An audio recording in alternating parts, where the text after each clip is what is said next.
Praise the Lord आप सभी लोगों को। आई होप आप सब लोग ठीक होंगे और परमेश्वर के अनुग्रह में बढ़ रहे होंगे। तो एक बार फिर से अमोघ लीला जी ने क्रिश्चियन मिशनरियों के लिए अपने बचकाने विचारों को अपने भक्तों के सामने प्रकट किया है। तो चलिए हम देखकर वीडियो की शुरुआत करते हैं।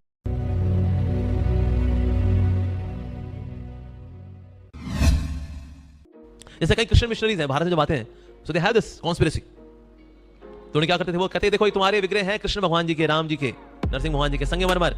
देखते हैं ये पानी में डूबते हैं या तैरते हैं। डाला, वो डूब गए, बस संगमरमर तो डूबेगा। क्या देखो जो खुद ही डूब गया क्या तुमको उबार पाएगा, ये तो खुद ही डूब गए। कहते लाओ हमारे जीसस क्राइस्ट लेकर के आओ। अब जीसस क्राइस्ट फाइबर के हैं, उनमें लकड़ी का तख्ता भी है साथ में, क्रॉस। क्या देखते हैं ये डूबते हैं या तैरते हैं। डाला, ऑब्वियसली लकड़ी तो तैरेगी तैरेगी। क्या जस्ट सी ये तैर गए। जो डूब गया तुमको क्या बचाएगा। तो तुम्हारे कृष्ण और तुम्हारे राम तुमको नहीं बचाने वाले। देखो तो डूब गए, तैरा कौन, Jesus Christ, Jesus Christ, holy name, Holi spirit. वाह। तो इस प्रकार से they would convert many। और ऐसे कुछ लल्लूला थे हिंदू, का बात में बहुत दम लगता है हमको। जो खुद ही डूब गया हमको बोला कैसे उबारेगा भाई, की बात में बहुत दम है। तुम्हारी बुद्धि में दम नहीं है वांगड़ू, पर ऐसे लोग होते हैं। और इनकी एक बात बिल्कुल ठीक है कि जो डूब गया वो क्या बचाएगा, क्योंकि जो डूब गया था उसको भी पानी पे चलने वाले नहीं बचाया और उससे ये कहा कि तेरे अंदर संदेह क्यों है, तूने मुझ पर विश्वास क्यों नहीं किया। तो अमोघ लीला जी के जितने भी क्रिश्चियंस बचकाने क्लेम जो होते हैं उनके ऊपर इसी तरीके से रिएक्ट किया जा सकता है और कोई रास्ता ही नहीं है। तो अब आते हैं अमोघ लीला जी के मेन क्लेम के ऊपर कि पत्थर की मूर्तियां पानी में डूब गई और लकड़ी का क्रॉस पानी में तैरता चला गया। लकड़ी पानी के ऊपर क्यों तैरती है, इस क्लेम को साइंटिफिक प्रूफ देने से पहले हम इनको कहेंगे क्योंकि पानी पीने से इनको शायद याद आ जाए कि इन्होंने कभी स्कूल में साइंस की किताबें पढ़ी हो। लकड़ी पानी के ऊपर इसलिए तैरती है क्योंकि लकड़ी की डेंसिटी पानी की डेंसिटी से काफी ज्यादा कम होती है, क्योंकि लकड़ी और पानी के बराबर वॉल्यूम और अमाउंट के वजन की तुलना करने पर लकड़ी का वजन कम होगा। ऐसा इसलिए है क्योंकि लकड़ी के कण धातुओं की तरह एक साथ कसकर पैक नहीं होते, जिससे रेशो और कणों के बीच में अधिक जगह बच जाती है।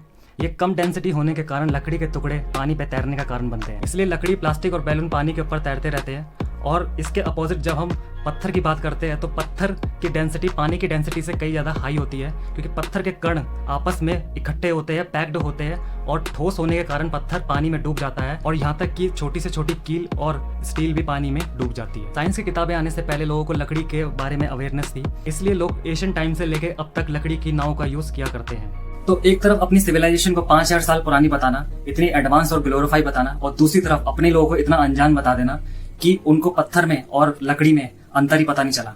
और जबकि इंडिया के कई इलाकों में लकड़ी की नाव का इस्तेमाल किया जाता है और लकड़ी की नाव का इस्तेमाल आज से नहीं, आज से 2000 साल पहले से किया जा रहा है। और इसका सबसे बेस्ट एग्जांपल कश्मीर, गोवा और कर्नाटका, केरला जैसे इलाकों में नजर आता है। ऐसे लोग दो डिपार्टमेंट में ज्यादा काम करते हैं। पहला, अपने ही लोगों को गर्व की भावना महसूस कराना।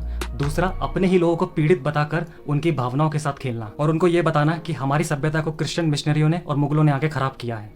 जिस तरह से क्रिश्चियन मिशनरियों के बारे में अमोघ लीला जी ने बताया है, क्या इसी तरीके से क्रिश्चियन मिशनरी ने भारत के लिए काम किया है।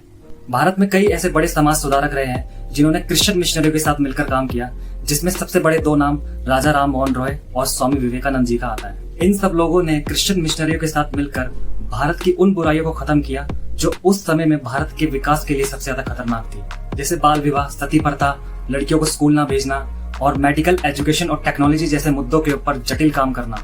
तो अमोघ लीला जी और इनके भक्तगण जिन किताबों और न्यूज़पेपरों को पढ़कर बड़े हुए हैं, इन किताबों और न्यूज़पेपरों की प्रिंटिंग के लिए इनको क्रिश्चियन मिशनरी को धन्यवाद करना चाहिए, क्योंकि इंडिया में गोवा में सबसे पहले प्रिंटिंग प्रेस क्रिश्चियन मिशनरी के द्वारा स्थापित की गई। तो अमोघ लीला जी उनके भक्त लोग अगर सेविंग बैंक अकाउंट का यूज करते हैं तो वो आज ही क्रिश्चियन मिशनरी को धन्यवाद कीजिए, क्योंकि सेविंग बैंक अकाउंट का कॉन्सेप्ट इंट्रोड्यूस कराने वाले सबसे पहले कोई और नहीं, क्रिश्चियन मिशनरी विलियम कैरी रहे हैं।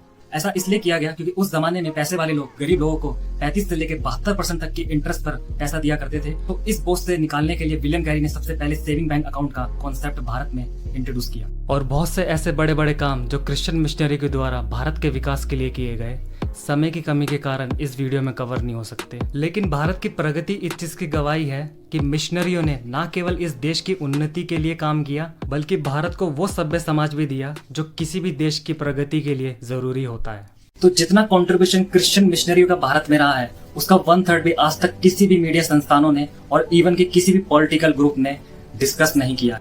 तो यीशु मसीह का चुनाव लोग पहले भी और आज भी इस बेस को देख के करते हैं कि क्यों वो स्वर्ग से उतरकर हमारे लिए आया और हमारे पापों के लिए और इवन की इस बाबा के पापों के लिए भी वो मारा गया और तीसरे दिन मुर्दों में से जिंदा होके हमें अनंत काल की जिंदगी और अपने साथ संगति करने का वादा किया। और क्यों वो जिंदों और मुर्दों की अदालत करने के लिए जगत के अंत में आएगा। तो इन पॉइंटों के ऊपर आज भी यीशु मसीह का चुनाव किया जाता है, चाहे उनके ऊपर जितना मर्जी सताव क्यों ना हो, ना कि इस पॉइंट के ऊपर कि कोई चीज डूब गई या कोई चीज तैर गई। यीशु मसीह ने यूहन्ना की एंजिल अध्याय 15 उसके 16वें वचन में कहा है, तुमने मुझे नहीं चुना परंतु मैंने तुम्हें चुना है और तुम्हें ठहराया ताकि तुम जाकर फल लाओ और तुम्हारा फल बना रहे, कि तुम मेरे नाम से जो कुछ पिता से मांगो वह तुम्हें दे।